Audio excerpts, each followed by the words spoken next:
This is the Russian point of view. It's very upbeat nowadays, Right. unlike 4 months ago. Uh, but certainly momentous events on the battlefield are coming. Right, that's a huge statement that you're saying that momentous events are coming on the battlefield.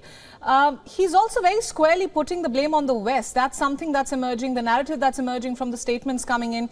He says that it was the West that unleashed this war in Ukraine and we are only protecting our turf, almost saying that we were just defending ourselves in this war. How do you view this statement? Even a lot of Russians aren't going to fully accept it. I mean, I'm one of those who argued very strongly as a journalist and a commentator against NATO expansion into the former Soviet space. I thought the Russians had a strong point about that, also about the multilingual, multicultural nature of Ukraine and how nationalism wasn't the right fit for Ukraine. All those arguments are what Putin is mobilizing now. And he's got a lot of good points to make about the past, especially the past decade or so. But he is the guy who launched the war last February. He owns that. And, I think the Russians mostly support the war. It's hard to go by the polling. It's soft. Most Russians I know don't like the war at all, but think that now that Russia's in it, they have to win it. A lot of Russians answer the same way Americans did. Americans have had endless wars, and people will say, I support the troops. That's Right. not a political statement, but it is a statement that they're not going to oppose. And I think that's where Russia is at right now. Putin has to consolidate that. He has to say some inspiring things to Yeah. get people to move He's making a beyond. lot of these statements. In fact, when you hear this State of the Nation address, you know that the US president is about to speak later. Ukrainian president, of course, has been making statements left, right, center.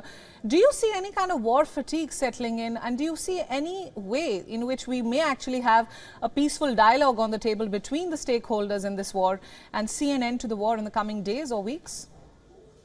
Not in that kind of short time span. I do see a certain war weariness here in Russia, although you also see the economy ramping up to a war footing. I mean, Russia is just starting to mobilize economically, even militarily. It's nowhere near defeated, no matter what some people say. But also in the West, the Russians look at the West and think that they're getting fatigued. And I'm not sure about that either.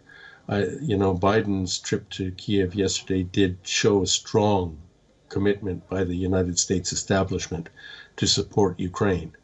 And I think the Russians ignore that at their peril. Right. Do you think Biden's visit yesterday, the surprise visit to Kyiv, could have stoked tensions in any manner?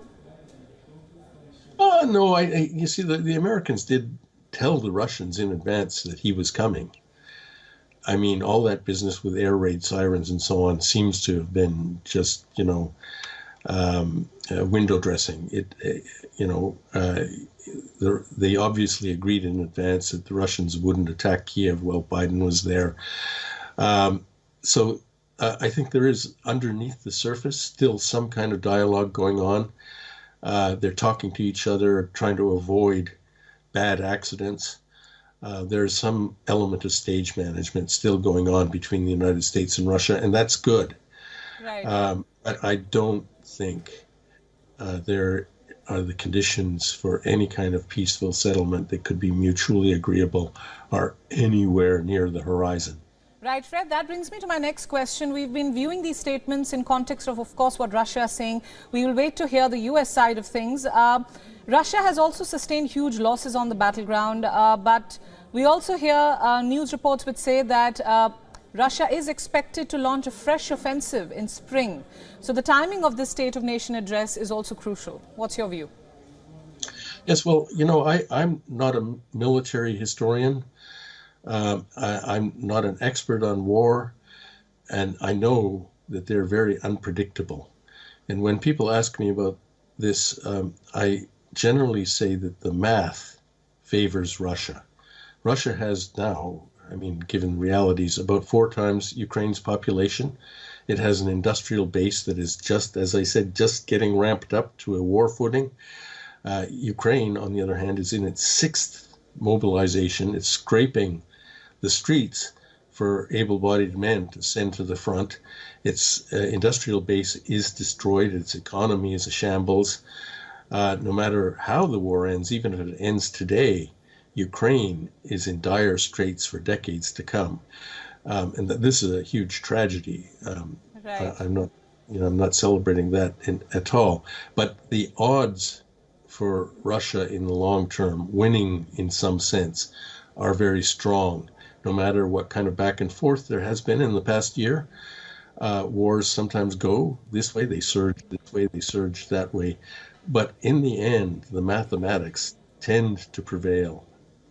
Right, Fred, we're also seeing the Russian president clearly framing the West, the United States, as the villain of this story here.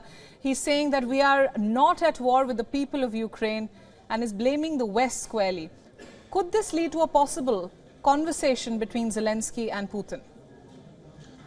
I don't know. I mean, you hear what they say, or I mean, Putin doesn't say much directly in this vein at all, but Zelensky does almost every single day about what Ukraine will not accept, what Ukraine intends to do. A lot of it is bravado, but it also must reflect the commitment that he feels from his people and the people around him to fight on. And Ukraine has been fighting well. I mean, they've surprised everybody. They've definitely surprised the Russians.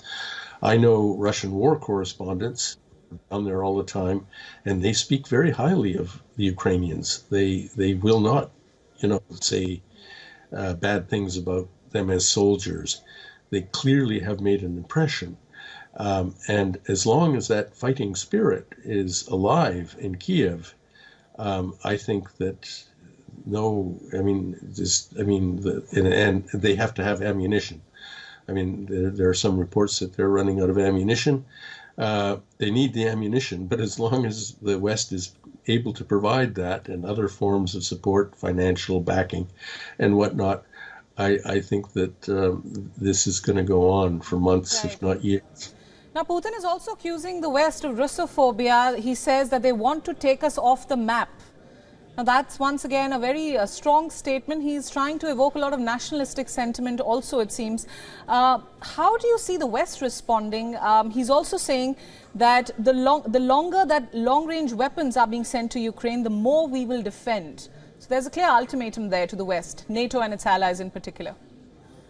Yeah, I hope that they are all clear about what, that direct conflict between Russian forces and any NATO forces will lead to World War III, and that poses the danger of nuclear war right there. But there's a lot of movement around the edges.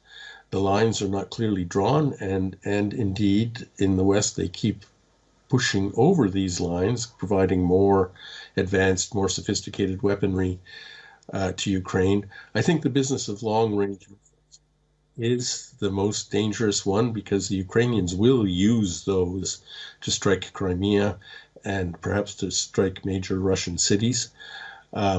From the Ukrainian point of view, that's fair because the Russians are striking Ukrainian cities. But from the point of view of Russia and the West, if American and British missiles are being used to hit Russian territory, I don't know, but that's really, really a dangerous zone. WION World is now available in your country. Download the app now and get all the news updates on the move.